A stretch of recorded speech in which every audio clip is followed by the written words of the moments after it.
Assalamualaikum warahmatullahi wabarakatuh ya. Jumpa lagi saudaraku, ton Senin ya, dimanapun Anda berada.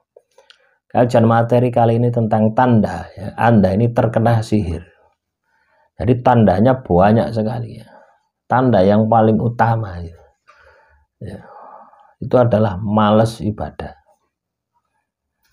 Jadi Anda ini bisa jadi disibukkan oleh pekerjaan gitu ya.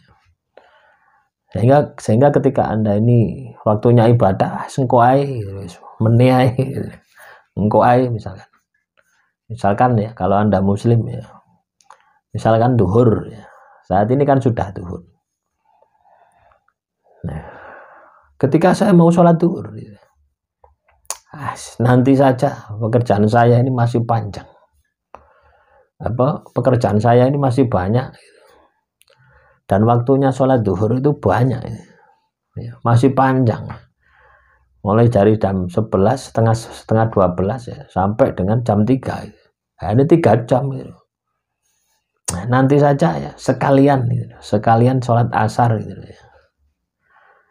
Kan pasti teman-teman tahun Senin pernah mengalami kondisi semacam itu menunjukkan bahwasanya di dalam tubuh Anda sudah ada makhluk halus gitu, yang selalu bisik-bisik, yang selalu menyesatkan Anda. Nah, itu salah satu indikasi adanya sihir gitu, adanya gangguan makhluk halus. Bisa dari luar ya, kiriman orang juga bisa ketarik karena energi Anda yang negatif ya. Itu tanda-tandanya. Kalau Anda sudah memiliki tanda-tanda seperti itu, Anda harus lawan ya. Anda datang ke kiai, ke orang pintar, itu tidak akan menyembuhkan gitu, kecuali diri Anda. Diri Anda itu mau melawan, mau merubah kebiasaan yang malas tadi menjadi kebiasaan yang aktif, yang disiplin. Ya. Seperti itu teman-teman. Atau ketika Anda ini subuh itu ya, mau subuh itu mau bangun itu kan mau malas gitu. Sholatu khairum minan naum, sholat itu lebih baik daripada tidur gitu kan. Nanti saja ya, sebentar lagi bangun gitu.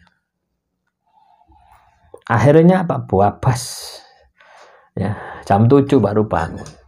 Akhirnya ketandapan gitu loh. Akhirnya lupa enggak sholat gitu. Ini juga indikasi adanya makhluk halus yang ada di dalam tubuh Anda. Nah, pokoknya segala aktivitas yang berbau dengan kebaikan ya, dan Anda mengurungkannya atau menundanya, itu adalah tanda-tanda adanya makhluk halus di dalam tubuh Anda. Bisa karena sihir, juga bisa karena diri Anda yang menarik sendiri energinya, energi negatif tadi. Ada pula ya yang tanda ini masuk alam mimpi juga ada. Jadi sebenarnya Tuhan itu adil teman-teman. Kita ini ketika terkena sihir, terkena gangguan makhluk halus, itu semua tanda-tanda itu diberikan sama Tuhan kepada kita. Cuma kita ini tidak peka gitu. Bingung urusan dompet ya, dompetnya weteng sama dompet biasa gitu. Dompetnya weteng ya makan sama uang gitu. Nah, itulah teman-teman weton Senin gitu. Anda harus waspadai gitu. Banyak sekali tanda-tandanya. Misalkan Anda mau mendengarkan murotal atau mendengarkan ceramah, atau Anda mau pergi ke tempat ibadah, tiba-tiba ada pikiran yang mengalihkan Anda, sudah gak usah ke sana, waktumu akan habis. Nah, ini juga salah satu indikasi adanya makhluk halus di dalam tubuh Anda. Ya, ada yang mimpi ya, mimpi dikejar-kejar. Mimpi dikejar-kejar makhluk halus, mimpi bertengkar. Ini juga ada kalanya tanda-tanda ya, adanya sihir di dalam tubuh Anda. Jadi tidur itu selalu gelisah, tidur itu selalu pokoknya ketika Anda di dalam mimpi itu dalam kondisi tidak enak gitu ya, dalam kondisi korban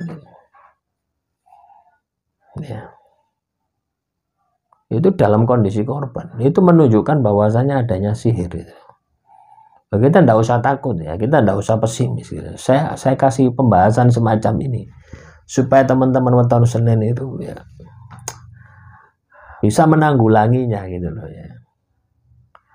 Bisa mencari solusinya supaya apa? Supaya makhluk halus yang ada di dalam tubuh Anda itu biar pergi gitu. Sama halnya dengan semalam ya. Semalam saya mimpi gitu ya. Nah, mimpi ini sama ya, antara 2017 sampai sekarang masih sama gitu ya, walaupun ceritanya berbeda. Jadi saya sudah paham, oh ini sihir ini. Yang saya lakukan ya bagaimana memproteksi diri saya gitu.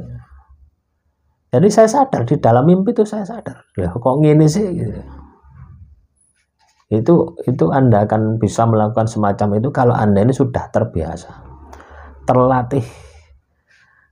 terlatih untuk melakukan tirakat, terlatih untuk melakukan prihatin. Kemampuan itu akan muncul dengan sendiri. Kemampuan mendeteksi ya, kemampuan menanggulangi itu akan muncul dengan sendiri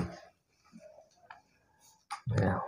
Nah, mimpi misalkan Anda mimpi sekolah ya, atau mimpi bekerja di tempat yang sudah Anda itu resign, sudah Anda keluar, ini juga indikasi bahwasanya ada sihir di dalam diri Anda. Coba ya, ketika Anda sudah keluar dari tempat itu, padahal bosnya sudah bagus, baik sama Anda, tapi Anda sudah keluar, sudah lama keluar dari tempat itu.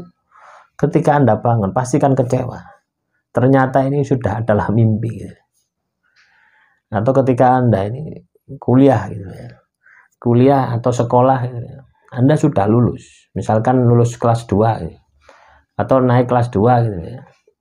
Tapi di dalam mimpi Anda tidak naik kelas, padahal Anda sudah kelas 2, kelas 3 ya, naik ke kelas 3, tapi di dalam mimpi itu Anda kelas 2 tidak lulus. Ini juga indikasi sihir ya. Jadi segala mimpi yang katakanlah itu enggak enak itu ya. Tahu toh, enggak enak sampai Anda kepikiran ketika Anda bangun, sampai rasanya itu sesak di dada. Itu juga salah satu indikasi adanya sihir. Atau juga mimpi, bukan mimpi, ini aktivitas ya. Ketika Anda ambil wudhu ya, kalau muslim ya, ketika wudhu, nah, habis selesai wudhu, tiba-tiba kepingin kencing, tiba-tiba kepingin kentut gitu. Kencing dan kentut, keluarlah gitu. Akhirnya diulangi lagi. Itu juga mengindikasikan di dalam tubuh Anda ada makhluk halusnya atau sihir. Atau ketika Anda katakanlah sholat ya, sholat maghrib misalkan, Allahu Akbar. Nah, kita kan niat sholat maghrib, tapi yang Anda baca niatnya sholat isya. Loh, ini sering saya alami teman-teman, sampai detik ini gitu. Nah, itu menunjukkan bahwasanya adanya makhluk halus di dalam tubuh saya. Anda tidak perlu ketakutan, tidak perlu resah gitu loh ya. Yang penting kita tahu bahwasanya ada makhluk halus di dalam tubuh kita, sehingga ini akan memberikan kita ini kewaspadaan. Kita ini tetap waspada. Nah, inilah hikmah ya, yang bisa kita petik ya. Ketika ada sihir, ada teluh, ada santet di dalam tubuh Anda, bukan berarti Anda ini kotor gitu ya. Ya kotor memang jelas kotor, masih bisa kemasukan energi negatif. Tapi di balik itu yang perlu Anda tekankan adalah adanya kemauan, adanya inisiatif dari teman-teman Weton Senen ini untuk menjaga ya, tetap konsisten berada di jalan Tuhan. Lah, inilah yang paling penting. Demikian yang bisa saya sampaikan. Semoga materi kali ini bisa bermanfaat.